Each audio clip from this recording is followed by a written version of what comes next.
Merhaba arkadaşlar, ben bugün fena bir yağmur yağdı arkadaşlar. Şimdi size onu göstereceğim. Ay. Dur arkadaşlar, bir kameraya bir şey oldu şu an. Durun.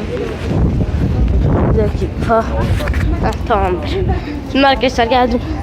Evet arkadaşlar, havayı görüyorsunuz. Şimdi eve gidiyorum. Ne gördün? Kısaca havayı göstereyim size. Arkadaşlar fena soğuk hava. Görüyorsunuz kamera şeyinde üstünde.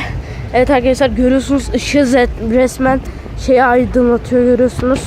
Arkadaşlar normalde bu olmasa gerçekten insan korkar yani. Bu yol arkadaşlar görseniz gerçekten de korkarsınız arkadaşlar. Şu an resmen sel götürüyor.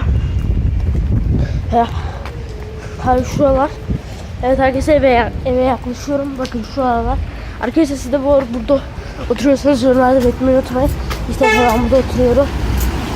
Böyle görürsen beni videonu al diyebilirsiniz. Böyle balkon çıkıp ben her gün bundan geçiyorum. Bakın görüyorsunuz şöyle evler var. Ben Hello Sokak'ta oturan arkadaşlar beni bulabilir arkadaşlar. Görüyorsunuz arkadaşlar, şu an hava yağmurlu arkadaşlar, fena yağmur yağıyor. Efsanevi bir yağmur yağıyor resmen. Görüyorsunuz havayı arkadaşlar. Şu an var ya, çok yoruldum. Bu kadar arkadaşlar. Beni izlediğiniz için teşekkürler. Abone ve like atmayı unutmayın. Görüşmek üzere. Bay bay. Nasıl kapanıyordu ya, unuttum arkadaşlar. Bir tane araba geçiyor. Görüşürüz arkadaşlar. Bay bay.